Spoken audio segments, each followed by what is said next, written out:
Shalom, shalom. Hiduplah dalam kasih dan ketaatan kepada Tuhan. Kasih dan ketaatan kepada Tuhan.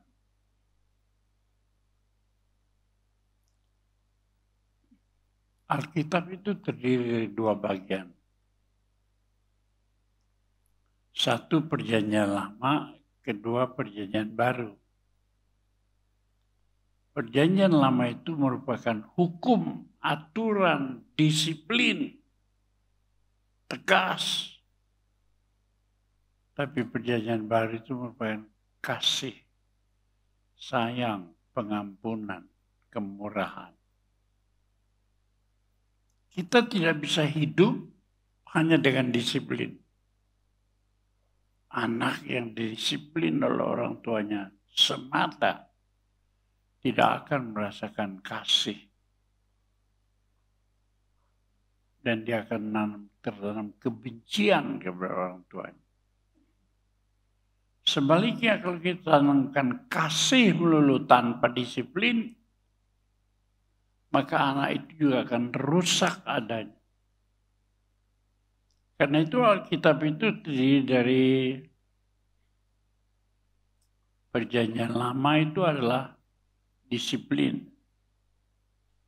Disiplin itu menuntut ketegasan yang ini dianut oleh agama-agama di dunia. Mata ganti mata, gigi ganti gigi, tinju ganti tinju, bunuh ganti bunuh. Saya baru mendengarkan cerita tentang Kopassus. Kopassus itu dibunuh oleh salah satu preman. Premannya ada 3 orang. Karena itu Kopassus ingin balas dendam. Namanya komando pasukan khusus, itu orang-orang terlatih istimewa. Orang jahat itu 3 orang dimasukkan dalam penjara. Dan dia bisa, Kopassus itu masuk dalam penjara. Tidak diberi izin, diancamnya pegawai penjara itu.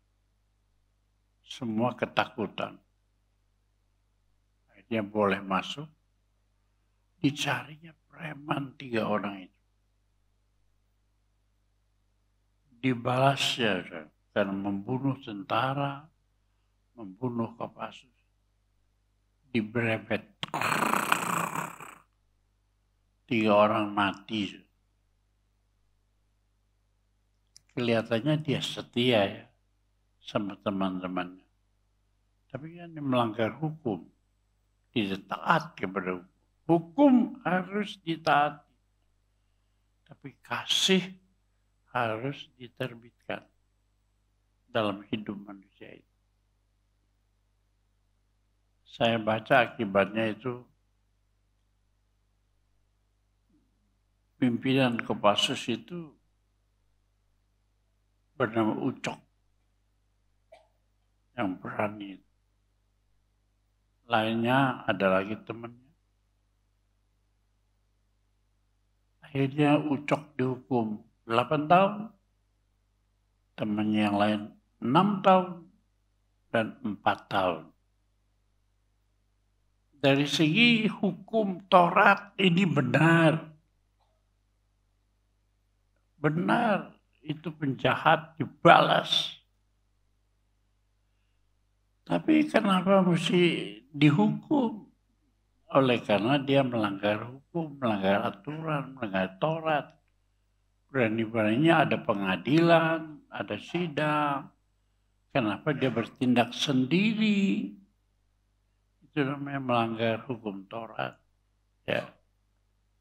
Sehingga mereka pun akhirnya dihukum. Nah, Hari ini saya akan mengemukakan tentang hidup dalam kasih dan ketaatan. Saya akan membacakan 3 pasal daripada kitab Taurat, kitab hukum perjanjian lama, yang terakhir yaitu pasal 3 dan pasal 4, 2 pasal. Kenapa saya mengambil pada ujung-ujungnya dari kitab perjanjian lama? Sebab akhir ujung dari perjanjian lama itu nanti sebentar datanglah Yesus. Injil kabar sukacita dalam perjanjian baru. Apakah kita bisa sungguh-sungguh menikmati kehadiran Yesus di atas muka bumi? Bergantung juga kepada ketaatan kita di dalam melakukan hukum Taurat. Sebab Tuhan Yesus berkata, aku datang bukan untuk meniadakan. Aku datang bukan menghapus Taurat, tapi aku datang untuk menggenapinya. Karena itu kita mesti mengerti Tuhan Yesus menjunjung disiplin meskipun dia datang dengan berita kasih. Injil itu kasih. Disiplin harus dijalankan. Sebab disiplin saja manusia tidak bisa hidup. Juga dengan kasih saja tidak bisa hidup. Kita hidup atas dasar keseimbangan antara disiplin dan kasih. Antara Taurat dan Injil. Antara perjanjian lama dan perjanjian baru. Karena itu sebelum kita sampai kepada Yesus, mari kita menikmati apa yang dikehendaki Allah pada akhir-akhir kitab Maleakhi pasal 3 dan pasal yang keempat. Penutup kitab Taurat itu bunyinya apa? Supaya kita juga bisa menyambut kedatangan Tuhan Yesus Kristus. Kita tidak mungkin menikmati janji-janji berkat Tuhan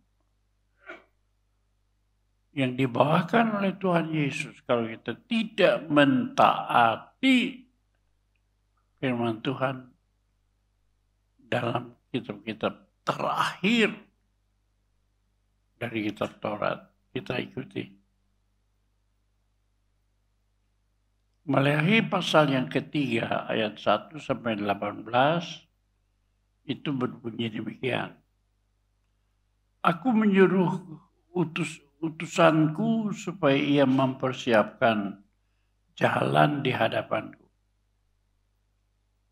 Dengan mendadak Tuhan yang kamu cari akan masuk ke baitnya. Malaikat perjanjian yang kamu kehendaki itu sesungguhnya datang, firman Tuhan.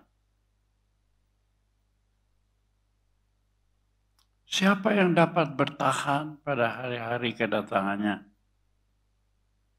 Dan apakah yang dapat tetap berdiri apabila ia menampakkan? Sebab ia seperti api tukang murni logam, seperti api tukang pemurni logam, dan seperti tukang penatu. Tuhan itu bertindak untuk memurnikan kita semuanya. Jadi yang kita pikir Tuhan biasa saja. Dia datang dengan tegas menghadapi kehidupan kita. Ia akan duduk seperti orang yang memurnikan dan mentahirkan perak. Jadi Tuhan itu kan memurnikan setiap orang, menguji setiap orang. Ya.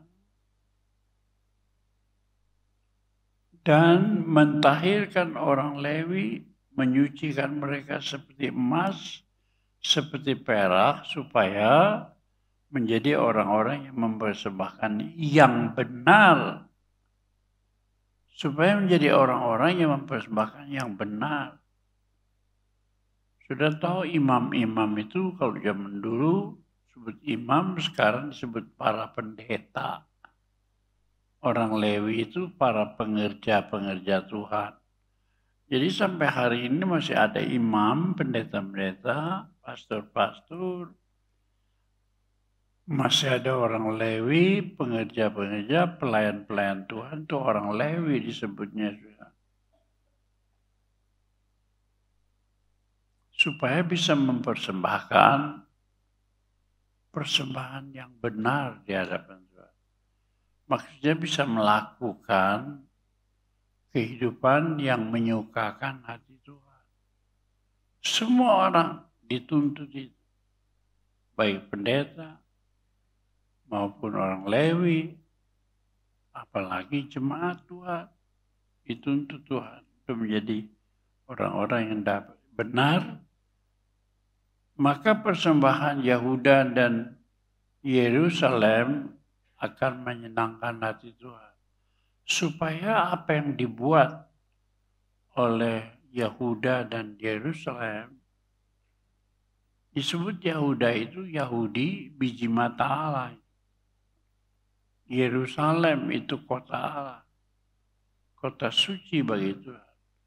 Lukisan dari gereja Tuhan supaya persembahan gereja Tuhan itu bisa menyenangkan Tuhan.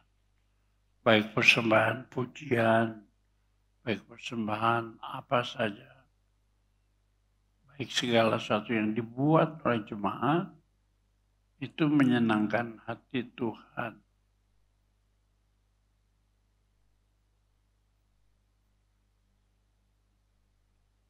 Melalui tiga ini melanjutkan, aku akan mendekati kamu untuk menghakimin, segera menjadi saksi terhadap tukang-tukang orang-orang berzina, orang-orang yang dusta, orang-orang yang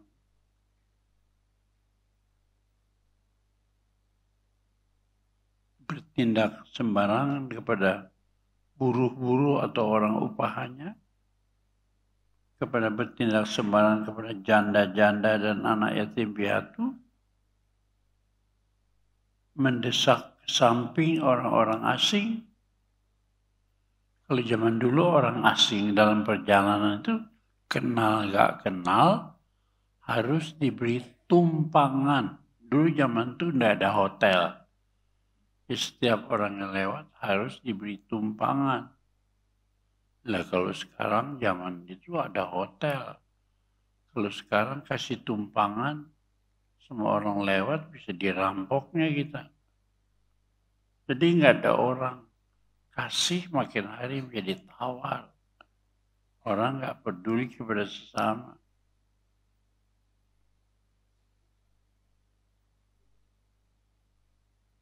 Dengan tidak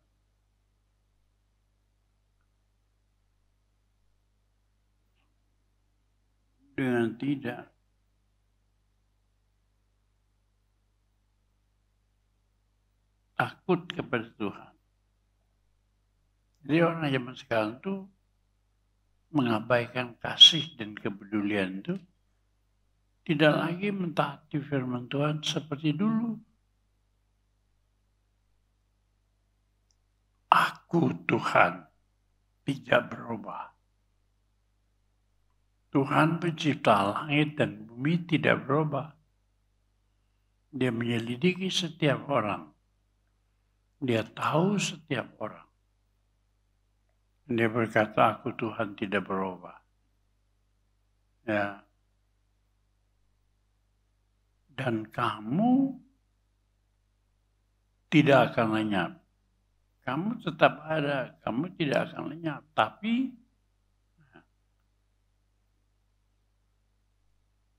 sejak zaman nenek moyangmu, kamu telah menyimpang dari ketetapanku dan tidak memeliharanya. Jadi ada semacam tuduhan di dalam gereja, orang beribadat, tapi tidak lagi mentaati firman Tuhan dengan segenap hati, kamu menyimpang.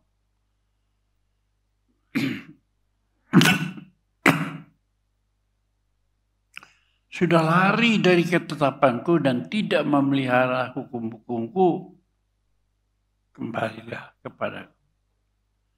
Bertobatlah, sadarlah, maka aku akan kembali kepadamu, firman Tuhan. Tuhan bilang, kalau kamu sadar, aku akan balik kepadamu. Kalau kau bertobat, aku akan memberkati kembali hidupmu.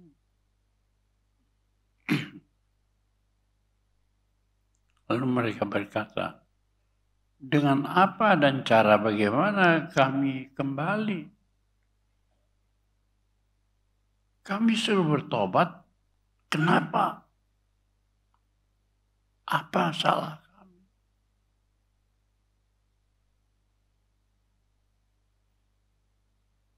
Dijawab oleh Tuhan, kamu pura-pura tidak tahu ya? Bolehkah manusia menipu Allah? Bolehkah manusia itu menyembunyikan dosanya dan pura-pura tidak tahu tentang dosa kesalahan kita? Kenapa kamu tidak menyadari? Namun kamu sudah menipu aku. Tapi kamu berkata, dengan cara bagaimana kami menipu engkau? Lalu jemaat bilang, kami ini nipu Tuhan itu caranya apa? Salah kami itu apa? Lalu Tuhan menjawab, mengenai persembahan persepuluhan dan persembahan khusus. Kulihat dalam Amsal selama pasal 9, ada 3 macam persembahan. Yang pertama persembahan sulung. Hasil pertama dari penghasilanmu adalah milik Tuhan. Persembahkan. Yang kedua persepuluhan dari apa yang kau peroleh. Atau apa yang kau nikmati, itu harus kau bayar sama Tuhan. Ya. Makanya di gereja kita ada persembahan 3 macam itu. Kalau awal tahun, Pendeta Rubin mengumumkan semua persembahan sulung dikumpulkan. Kita semua kumpul persembahan sulung. Awal tahun. Ya. Kemudian persembahan perpuluhan setiap awal bulan. Baru persembahan khusus atau persembahan tatangan tiap minggu. Tiap tahun persembahan sulung, tiap bulan persembahan perpuluhan, maka tiap minggu persembahan tatangan atau persembahan biasa yang disebut kolekte. 1, 2, 3. Tiap tahun, tiap bulan, tiap minggu. Tapi kamu berkata, cara bagaimana kami menipu engkau? Mengenai persembahan persepuluhan dan persembahan khusus. Kamu telah kena kutuk, tapi kamu masih menipu aku. Ya, kamu seluruh bangsa. Kita itu tidak merasa hidup kita itu hidup dalam iman, katanya, pengharapan, dan kasih. Iman kita sekarang udah menyimpang. Kita berdoa kepada Tuhan, Tuhan berkati kami. Tujuannya supaya Tuhan itu memberkati kita. Itu bukan iman, itu minta-minta dari Tuhan.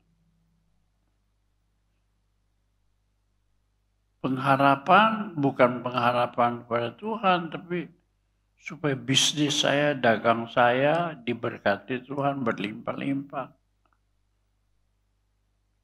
Padahal Alkitab berkata, berkat Tuhan itu, berkat itu datangnya dari Tuhan. Susah payah tidak akan menambahinya. Jadi sudah boleh banting tulang, peras keringat, tapi kalau Tuhan tidak memberkati, nggak bisa. Ya, nggak bisa. Berkat itu datang dari Tuhan. Susah payah tidak bisa menambahinya.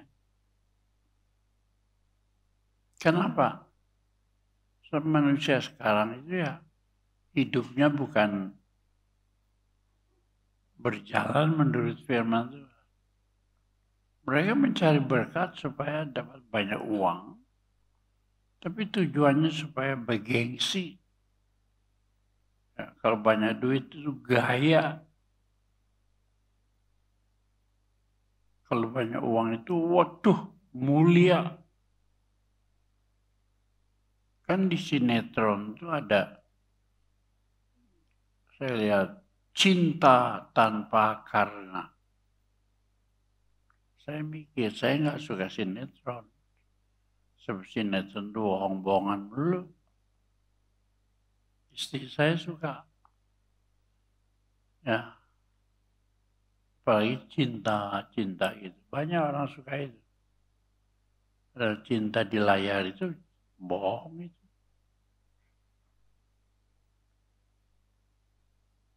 Karena manusia sekarang hidup itu dapat 10 digunakan 9 atau 10. Habis. Kemana larinya? Bagengsi, bagaya, hidupnya royal, supaya terkenal, kemuliaan bagi diri sendiri. Jadi akhirnya besar pasak daripada tiang. Tiang segini pasaknya, tiang segini pasaknya segini. Nabrak tiangnya patah. Besar belanja daripada pendapatan. Kenapa? Hidup bergaya, hidup bergengsi, semacam itu. Saya sepanjang hidup, hidupnya sederhana. Saya menulis buku dengan judul Sederhana itu indah, limpah itu anugerah. Jadi hidup kita itu sasarannya bukan limpah, kemudian bergaya, bergengsi, habis, liau, rusak, binasa. Tujuan hidup kita yang benar itu sederhana. Kesederhana itu bisa terjadi kalau kita rendah hati. Tapi kalau kita sombong nggak mungkin. Makanya gaya hidup sombong itu bukan gaya hidup orang percaya, bukan. Alkitab Matius 5 ayat 3 berkata, berbahagialah orang yang rendah hatinya, karena ia empunya kerajaan surga. Jadi yang rendah hati itu yang mempunyai kerajaan surga.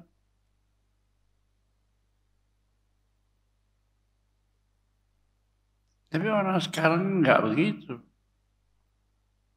Mereka hidup itu bergaya, bergengsi, bikin surga di dunia, bikin keterkenalan, kemasyhuran, ya, di dunia ini.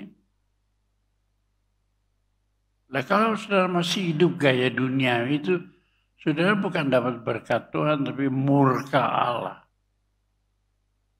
Harus bagaimana kita ini? Kami ini menipu Tuhan, gimana caranya? Tuhan katakan, mengenai persembahan perpuluhan dan persembahan khusus, Tadi persembahan sulung, persembahan perpuluhan, persembahan khusus. Saya dulu punya cucu yang pertama, namanya sekarang Dr. Jessica Elizabeth Abraham. Yang kedua cucunya adalah Dr. Jovita Elizabeth Abraham. Minggu depan, tanggal 11, Jovita akan berkhotbah di sini. Dia pertama kali belajar di UTS Sydney, Australia, ilmu bisnis. Selesai bisnisnya, dia bilang, Kong, saya nggak pulang dulu ya. Saya mau cari pengalaman di Sydney. Saya bilang, baiklah. Begitu udah cari pengalaman kerja. Dia bilang, Kong, saya sudah bekerja. Hasil pertama daripada penghasilan saya, semuanya persembahkan sebagai buah sulung di hadapan Tuhan. Wah, saya melihat itu, saya ingat firman Allah. Cucuku yang pertama mempunyai penghasilan yang pertama. Dia persembahkan sepenuhnya buah sulung dari penghasilannya, semua buat Tuhan. Ini namanya persembahan sulung. Yang kita belajar kalau tiap bulan Januari awal, sepanjang bulan, kita selalu memikirkan persembahan sulung. Yaitu awal dari tahun itu kita belajar mempersembahkan sesuatu yang mulia bagi Tuhan. Lalu setiap bulan kita menyampaikan persembahan perpuluhan. Setiap minggu kita menyampaikan persembahan tatangan atau persembahan kolekte. Awal hidup kita, awal tahun kita, persembahan sulung, kemudian persembahan perpuluhan setiap bulan, dan setiap minggu kita sampaikan persembahan tatangan atau persembahan khusus setiap minggu. Tuhan berkata, bagaimana manusia menipu Allah mengenai persembahan persepuluhan dan persembahan khusus itu. Jadi Tuhan itu ingin kita itu kalau kasih itu kepada Tuhan, mentaati apa yang difirmankan Tuhan. Kasih dan ketaatan akan firman Tuhan. Bagaimana kita mempersembahkan? Saudara jangan bicara soal kasih, sebab kasih itu tidak lepas dari persembahan. Kalau seorang laki-laki mengasihi pacarnya, calon istrinya, dia suka sekali memberikan hadiah. Bahkan di TV saya lihat ada anak bilang, lah kalau mengasihi mah nggak nunggu, tidak usah menunggu ulang tahun, kapan saja, kata anak itu. Pikir benar juga. Kalau orang ngasih itu tidak nunggu ulang tahun. Jadi kalau sudah punya pacar, ulang tahunnya dikasih mobil lah gitu. Tapi tiap bulannya kasih apa saja. Tidak usah tunggu ulang tahunnya. Nah begitu juga kepada Tuhan. Tuhan sudah menentukan macam-macam persembahan. Tapi persembahan ini dimanipulasi oleh jemaat maupun oleh pendeta, oleh pelayan Tuhan. Bagaimana cara jemaat memanipulasinya? Tidak membayar keharusan itu kepada Tuhan. Coba tanya diri kita, apa kita membayar perpuluhan setiap bulan? Ya, kalau kolektor, apa kita membayar kolektor dengan benar? Ataukah Ya asal-asal saja kasih kolektor. Atau tidak memberi. Atau dengan uang butut, uang jelek. Saya dulu waktu kecil, saya punya oma yang setia kepada Tuhan. Dia kalau mempersembahkan sesuatu kepada Tuhan, persembahannya bukan saja pantas, tapi uang yang terbaik bagi Tuhan. Itu oma yang membawa saya beriman pertama kali. Dari kecil saya mengajari oma menyanyi do, re, mi, fa, sol, mi, do. Dia tidak bisa not, dia tanya not kepada saya. Do, re, si, do. Mi, fa, re, mi, sol, do, la, sol. Saya ngajar not. Oma nyanyi. Indahlah bukit, indah sawah ladang, dan alam yang permai. Tetapi Yesus jauh lebih indah. Dia hartaku yang berharga. Kira-kira begitu. Lupa. 80 tahun yang lalu. Saya sudah 85. Saya mengajari oma saya menyanyi. Kira-kira umur ya SD kelas 5, kelas 6. Peristiwa sudah lama sekali. Oma itu kalau mau persembahan, dia datang sama ibu saya. Dia bilang, anaknya, apa kamu punya uang yang terbaik? Aku mau tuker. Dia harus cari uang yang licin, yang bagus. Hebat. Itu langkah pertamanya. Langkah kedua, kalau nggak ada uang yang licin, yang bagus, saya lihat satu kali dia mensetrika baju atau sapu tangan. Di bawah sapu tangan itu terdapat uang. Saya tanya, Oma kok setrika duit ya? Dia bilang, ya. Sebab aku sudah mau kasih persembahan sama Tuhan, tidak ada uang yang bagus. Jadi aku setrika dulu supaya uangnya bagus. Supaya aku bisa menyampaikan persembahan yang baik buat Tuhan. Saya beriman karena oma saya yang bernama Pang Uinyo, mama dari mama saya.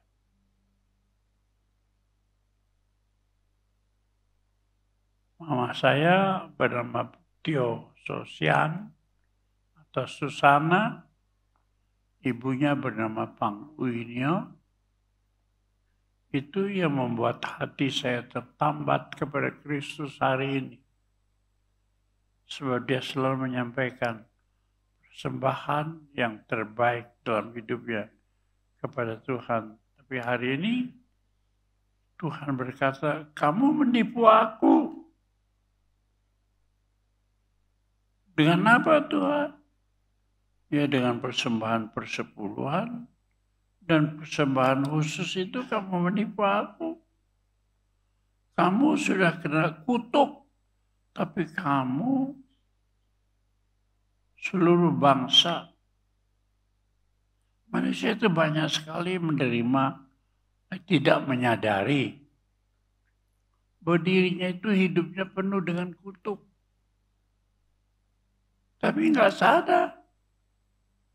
Misalnya, hidupnya tidak diberkati Tuhan. Itu sudah dibawa kutuk. Sebab Tuhan berjanji kepada orang percaya hidupnya harus diberkati. Jadi kalau kita hidup itu masuk gereja tapi kita tidak diberkati Tuhan, kita berada di bawah kutuk. bukan di bawah berkat. Kamu sudah berada di bawah kutuk, tapi kamu masih menipu aku. Hei seluruh bangsa.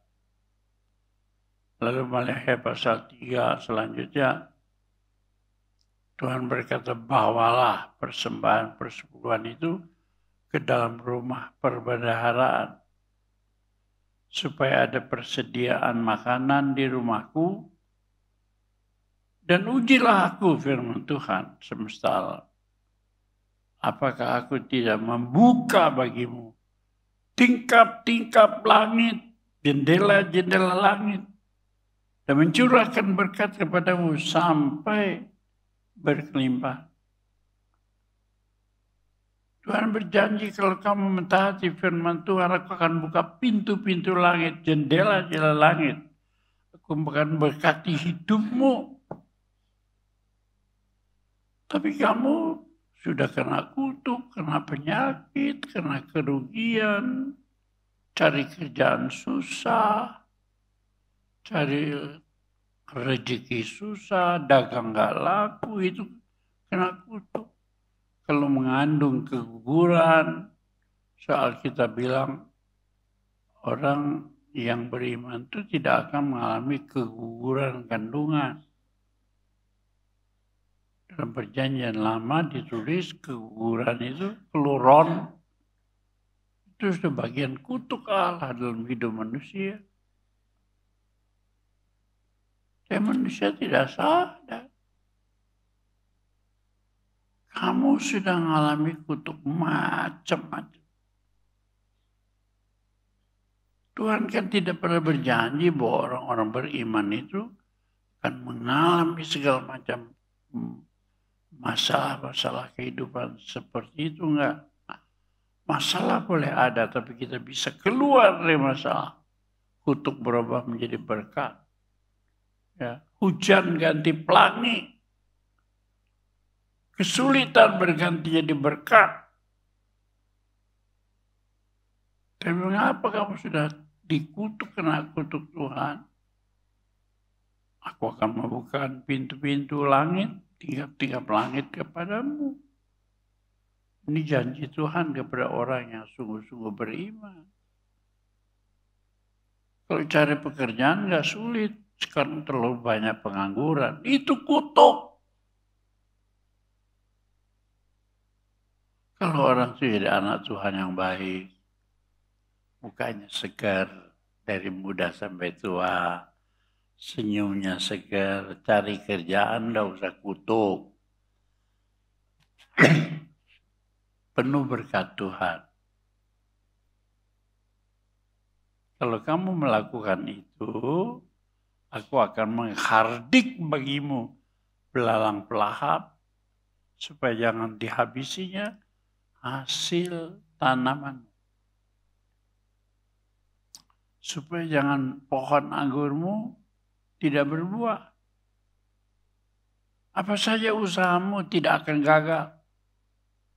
Apa saja pekerjaanmu tidak akan rusak. Kalau kamu tanam pohon buah, pohon anggur, apa saja. Aku akan memusnahkan belalang pelahap. Segala yang bikin rugi dalam hidupmu itu aku akan hapuskan. Kalau kau melakukan firman-Ku,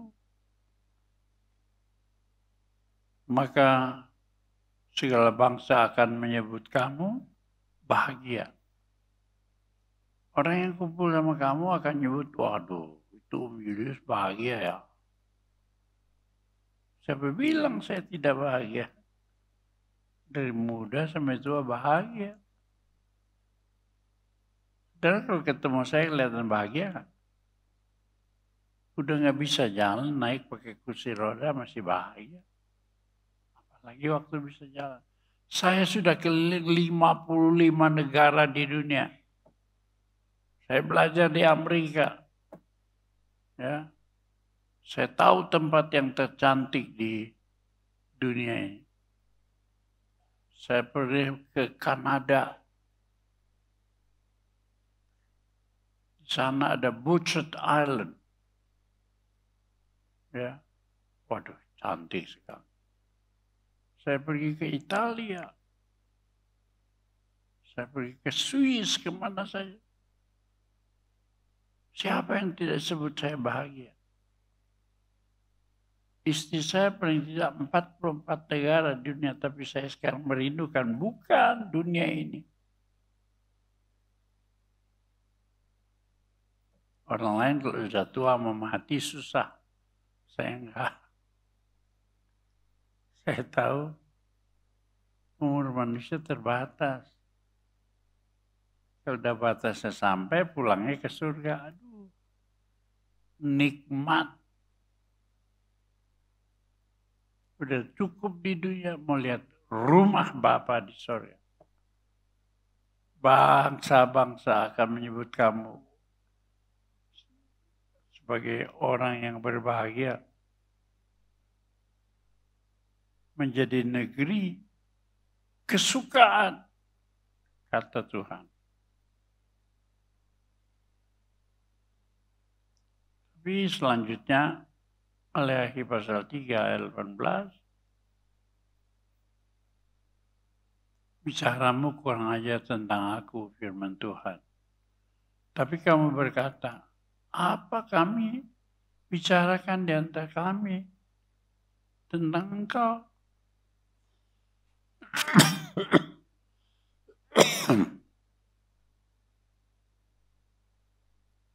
Sia-sia beribadat kepada Tuhan. Apa untungnya kita memelihara apa yang harus dilakukan di hadapan Tuhan? Kita beribadat kepada Tuhan sia-sia. Beribadat tiap hari di gereja beta, tapi toko saya nggak laku. Beribadat kepada Tuhan, tapi suami saya tidak cinta sama saya. Cekcok dulu. Siapa di sini tukang cekcok suami istri ngacung? Ayo. Kutuk itu.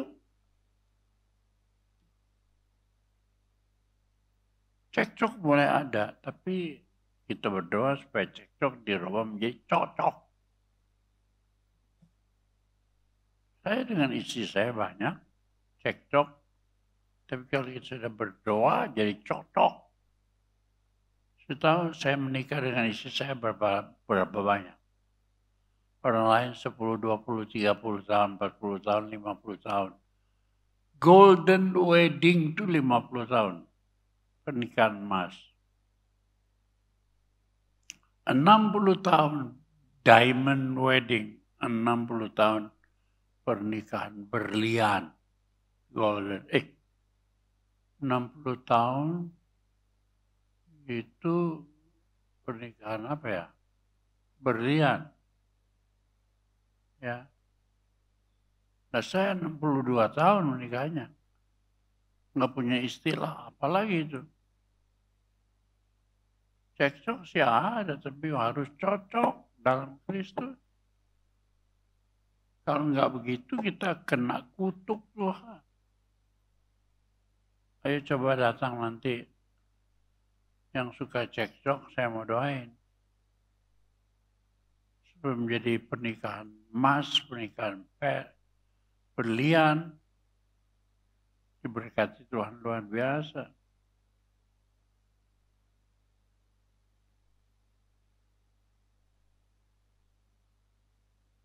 Apa untungnya beribadat kepada Tuhan? Siapa bilang?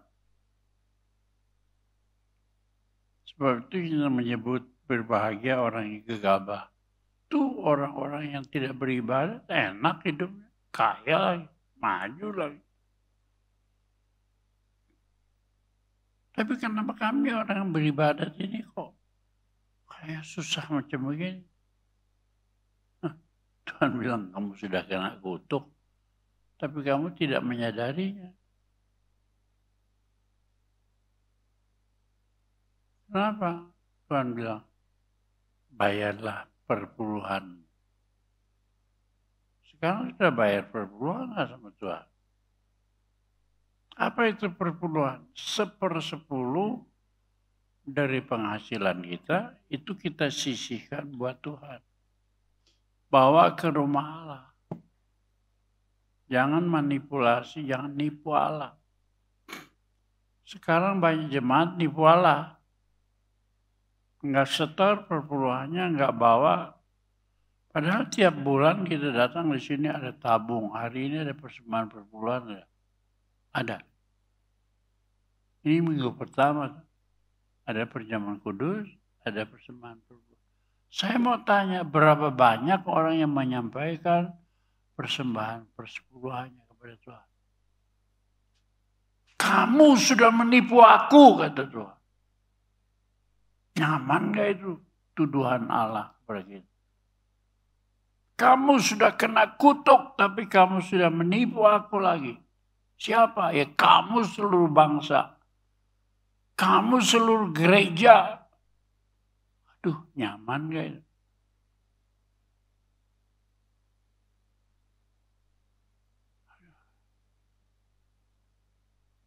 Saudara, boleh cek ke istri saya. Kami sekeluarga bayar perpuluhannya banyak. Puluhan juta satu bulan. Setor sama Tuhan. Makanya saya diberkati Tuhan. Anak cucu perkasa di bumi. Ini enggak setor perpuluhan, ada persembahan sebulan sekali juga enggak bayar. Banyak manipulasi. Juga pendeta-pendeta banyak manipulasi. Saudara pernah dengar enggak perpuluhan, ada pengajaran perpuluhan untuk pendeta? Pernah dengar ya? Siapa bilang itu? Baca firman Tuhan. Perpuluhan bukan untuk pendeta.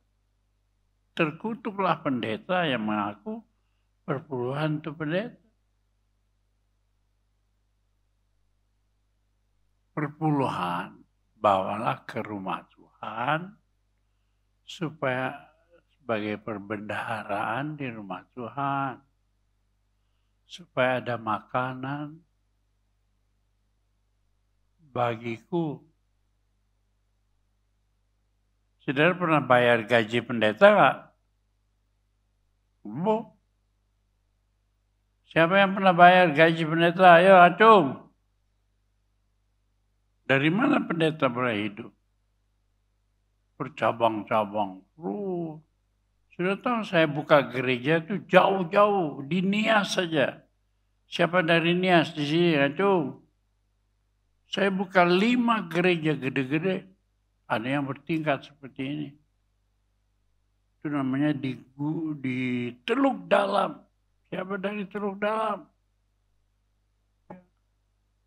Firman Fati Dohona. Itu pejabat gembala di sana. Teluk Dalam. 500 jemaat. Bertingkat begini. Di Botohili, di Orahili, di Hili Salo.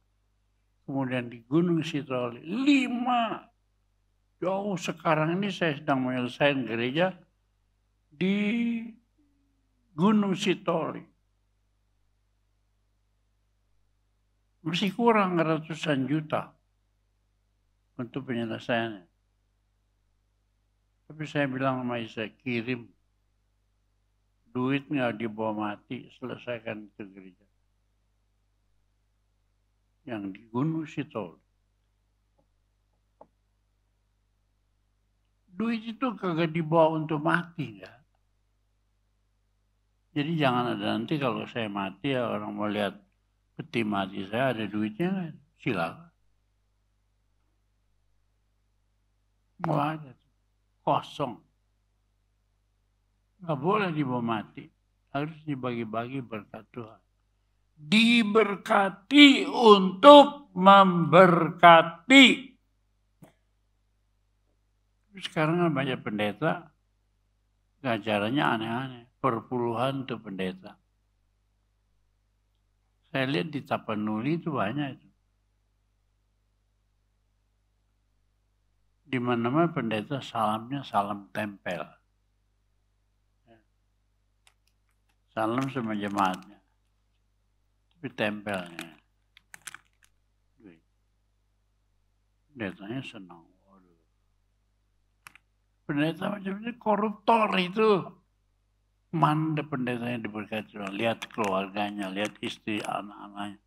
Lihat kutuk atas hidup dan rumah tangganya. Bawalah ke dalam rumah Tuhan supaya ada berkat, ada perbendaharaan di rumah Tuhan.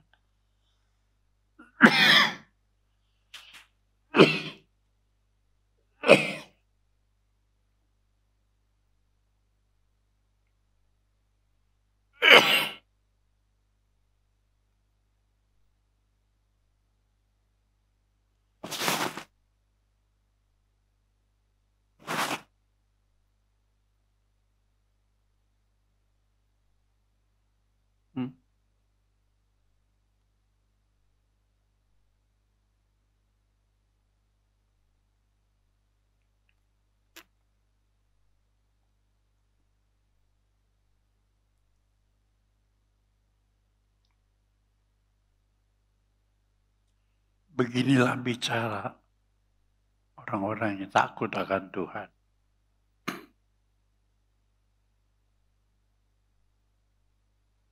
Tuhan memperhatikan dan mendengarnya. Sebuah kitab peringatan di hadapannya bagi orang-orang yang takut akan Tuhan.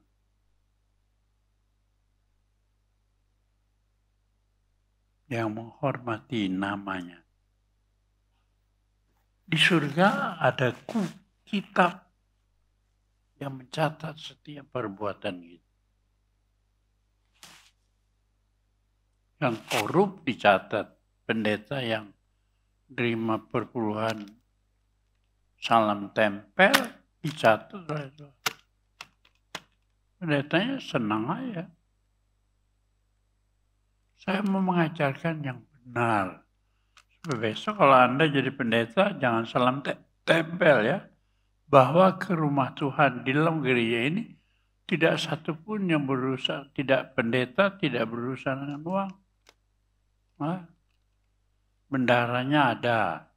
Namanya bendara itu Cilitan, yang gemuk-gemuk di belakang itu. Bendara hariannya namanya Lydia Tanama. Ada hadir nggak dia? Kalau hadir berdiri dong. Hah? Tadi pagi dah. Litan tadi pagi juga. Itu gereja yang benar harus begitu. Saya bersih nggak pegang uang. Nggak ada salam tempel. Apalagi tempelnya kandel begini. Kutuknya juga tebal nanti. Ya. Ada buku peringatan bagi orang-orang yang menghormati Tuhan. Namanya dalam buku kehidupan. Itu tercatat dalam kitab Wahyu. Apa kita bisa main-main? Tuhan itu ya Allah Hirobil Alamin namanya. Pencipta alam semesta. Dia tahu semua perbuatan kita.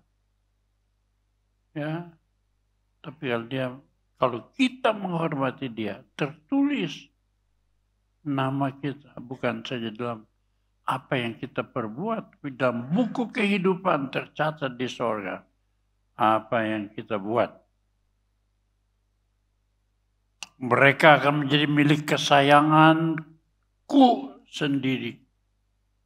Firman Tuhan.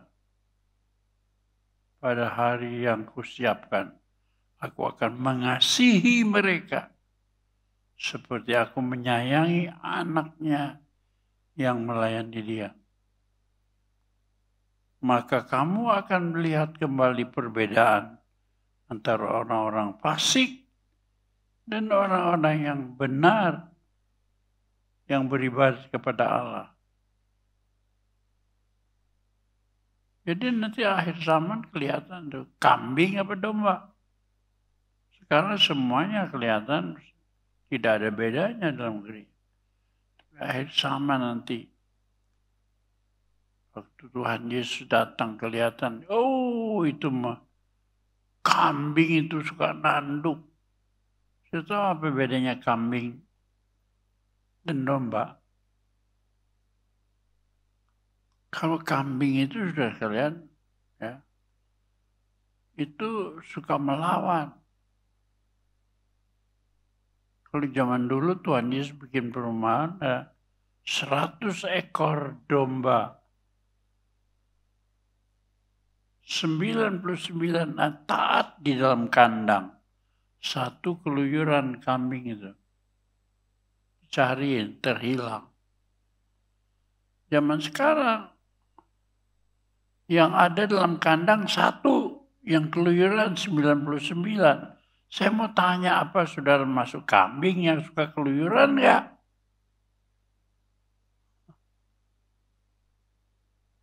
Atau saudara domba yang taat di dalam kandang? Kamu akan melihat perbedaan antara orang fasik dan orang yang beribadat kepada Allah. Karena itu dulu saya mengajarkan kepada anak-anak saya, kasih uang belanja tidak setiap minggu, tidak setiap hari, enggak. Siapa yang kasih uang belanja sama anaknya setiap hari? Seenaknya buka dompet kasih. Tidak pernah mengajarkan disiplin kepada anak-anak. Kalau anak masih kecil, oke lah. Uang jajan. Atau dibelikan oleh ibunya jajan-jajan. Tapi kalau mereka sudah sekolah, sudah bisa menghitung, jangan kasih setiap hari. Kasihnya seminggu sekali. Misalnya, kita mau kasih sehari 10.000, seminggu berapa? 7 kali 10.000 berapa? 70.000. Suruh bikin pembukuan, terima hari ini Senin 70.000. Belanja di sekolah sehari berapa ibu. Tapi sebelum belanja, bayar perpuluhannya 7.000. Itu saya lakukan pada Rubin, Jonathan, Maria, Christian. Sekarang mereka itu jadi dokter, jadi master, jadi dokter, jadi businessman. Nggak ada satu yang hidupnya susah. Nggak. Maria di Singapura. Kenapa tertib ngatur perpuluhan? Mendidik anak itu penting. Mendidik anak untuk apa? Help. Untuk apa kita mendidik anak? Supaya takut akan Allah. Berdisiplin kepada Tuhan. Jangan asal sembarangan. Ayo didik anak.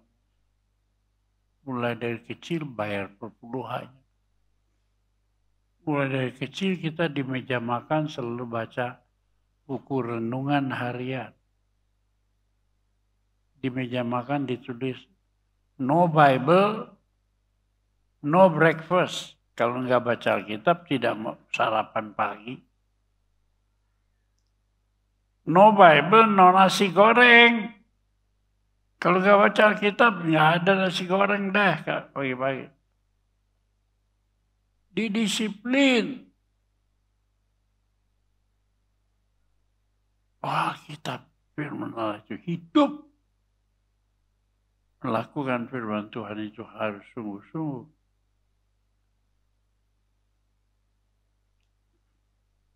Mereka akan menjadi milik kesayanganku sendiri. Aku akan mengasihi mereka sama seperti orang yang menyayangi anak-anaknya dan melayani dia. Tuhan akan memperlakukan kita seperti seorang Bapa yang menyayangi kita. Kalau kita hidup di dunia disayangi oleh Bapa kita, aduh nikmatnya hidup. Biar kita disayang oleh Bapa surga yang menciptakan langit dan bumi. Ingat kejadian pasal 1, pada mulanya Allah menciptakan langit dan bumi. Ayat 2, dipisahnya gelap dan terang. Hari ini firman Tuhan memisahkan siapa di sini gelap, siapa di sini terang. Siapa orang yang mentaati firman Tuhan. Siapa orang yang tidak peduli akan Tuhan. Siapa yang tidak mentaati perpuluhannya, persembahannya kepada Tuhan. Jangan berharap dong diberkati Tuhan. Berkat Tuhan yang menjadikan kaya, susah payah tidak akan menambahinya. Sudah pikir usahamu buat kau akan dikaya. Berkat Tuhan yang menjadikan kita kaya. Susah payah tidak akan menambah. Boleh kita usaha. Boleh kita bekerja banting tulang. Boleh saja. Tapi saya ingatkan. Berkat Tuhan yang menjadikan kau kaya. Menjadikan kau maju. Ya. Pada akhirnya kamu akan melihat perbedaan antara orang fasik dan orang-orang yang beribadah kepada Allah.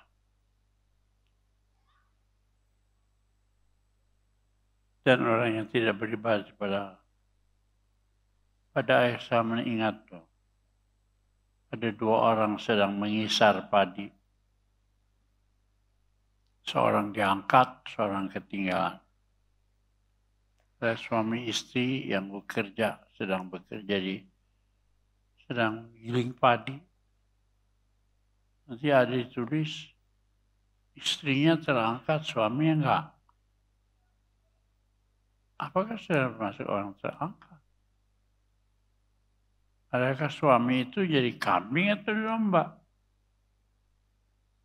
Karena mentaati firman Tuhan. Itulah perbedaannya. Sesungguhnya hari itu datang seperti perapian. Semua orang yang gegabah, setiap orang yang berbuat fasik seperti jerami akan terbakar hari yang akan datang itu.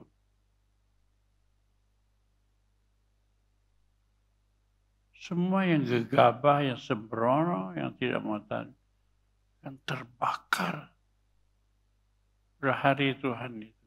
Ya. Karena itu, kamu yang takut akan Tuhan, bagimu akan terbit surya kebenaran dengan kesembuhan sayapnya. Disebutnya sebagai sayap burung natsa, sekalipun rontok, tumbuh kembali, kuat kembali, menang kembali, diberkati kembali. Orang-orang yang takut akan Allah, kamu akan keluar berjingkrak-jingkrak seperti lembu lepas kandang. Sudah mau dari muda sampai tua berjingkrak-jingkrak seperti lembu lepas kandang. Saya nggak bisa lagi naik mimbar berkhotbah. Tetap aja berjingkrak. Ada yang bikin tangga, ada yang nggak dorong. Tetap aja berdiri sampai sini. Semua itu anugerah Tuhan. Saya heran tuh ada orang-orang yang bikin tangga-tangga gini. Setelah yang bikin akal, mikir begini bukan orang sembarangan.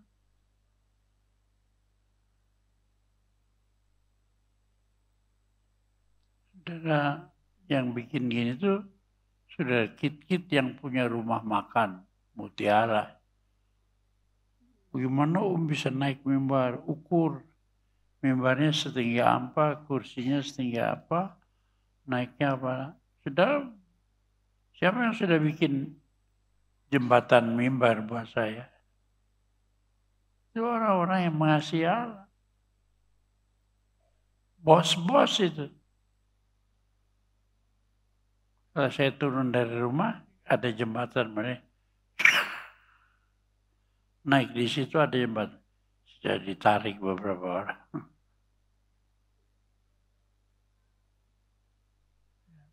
Semua itu karena anugerah Tuhan. Aku berjingkrak-jingkrak seperti lembu lepas kandang. Aku akan menginjak orang-orang fasik di bawah telapak kakiku. Demikian firman Tuhan. Ayat 1-6 Maleakhi pasal 4 terakhir.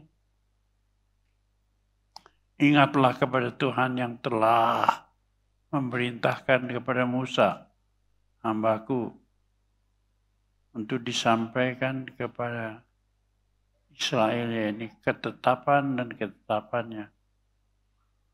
Ingat zaman dulu Musa menyampaikan perintahnya, Israel taat. Di hari ini, Juru Sisa memerintahkan pada jemaatnya untuk taat. Aku akan mengutus Nabi Elia menjelang datangnya hari Tuhan yang dahsyat. Elia terangkat ke surga. Saudara juga akan demikian. Ya. Nanti Tuhan membuat hati Bapa kembali pada anak-anak, pada Bapa. Kasih sayang dalam hidup keluarga, rumah tangga dipulihkan semuanya. Ya.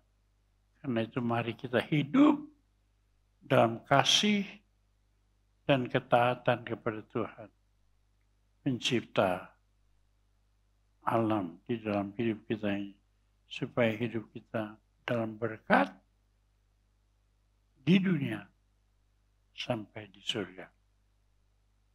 Amin. Lakukan firman Tuhan dalam kasih dan ketaatan. Berkati dunia sampai di surga. Amin.